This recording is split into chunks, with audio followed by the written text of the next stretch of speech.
Saudi আরব থেকে এক সন্তান নিয়ে বাংলাদেশে ফিরেছেন এক নারী, অথচ তার এখনো বিয়ে হয়নি। দর্শক, এটি কিভাবে সম্ভব? বিস্তারিত জানাবো আজকের ভিডিওতে। বিস্তারিত জানতে ভিডিওটি না টেনে সম্পন্ন দেখুন। ধরে নেওয়া যাক মেয়েটির নাম জুলেখা, বয়স 32 বছর, বাড়ি ব্রাহ্মণবাড়িয়ায়। পরিবারের সচ্ছলতার আশায় গৃহকর্মীর চাকরি নিয়ে 2019 সালের নভেম্বরে সৌদি আরবে যান তিনি। 9 মাসের কারাবাস শেষে মঙ্গলবার দেশে ফিরেছেন 6 মাসের ছেলে সন্তান নিয়ে। মায়ের কোলে হাসিমুখী শিশুটি পিতৃপরিচয়হীন, তাই বিষণ্ণ মা। সমাজ পরিবার গ্রহণ করবে না তাকে। এ ভয়ে জুলেখা বাড়ি ফিরতে পারছেন না, কোথায় যাবেন তাও জানেন না। জুলেখার দাবি, তিনি সৌদিতে যে বাড়িতে কাজ করতেন সেই গৃহকর্তা তার সন্তানের বাবা। সৌদি আরবে যাওয়ার পর থেকেই তার উপর নির্যাতন শুরু হয়। এক পর্যায়ে তিনি অন্তঃসত্ত্বা হয়ে পড়লে গৃহকর্তা তাকে পুলিশের হাতে তুলে দেন।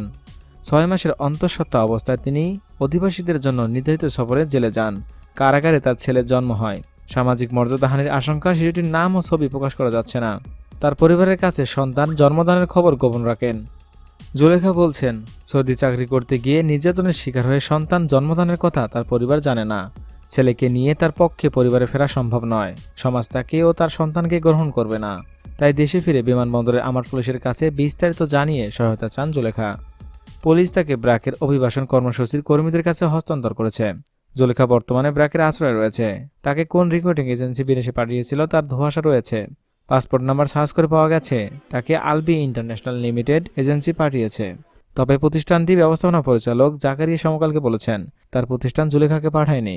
কোনো কারণে ভুল তথ্য ছড়িয়েছে সে। বিষয়টি জানার পর অনুসন্ধান করে পাওয়া গেছে জুলেখার ভিসা প্রসেস বা তাকে বিদেশে পাঠানোর ব্যবস্থা করেছিলেন ন্যাচারাল ইনস্টার ওভারসিজ নামে একটি প্রতিষ্ঠান। ন্যাচারাল ইনস্টানের ব্যবস্থাপনার পরিচালক তাহিরুল ইসলাম পাটোয়ারির সঙ্গে যোগাযোগের চেষ্টা করেও তার বক্তব্য জানা যায়নি। তাকে ফোন বা SMS করা হলেও সাড়া দেননি তিনি। এ বিষয়ে ব্র্যাক বলছে, সম্প্রতি এমন 12 জন নারী দেশে ফিরেছেন। গত 26 মার্চ সৌদি থেকে সন্তান নিয়ে ফিরেছেন নার্সিংদীর বেলবারুর এক তরুণী। গত 2 এপ্রিল এক নারী বিদেশ থেকে ফিরে 8 মাসের সন্তানকে বিমানবন্দরে রেখে চলে যান।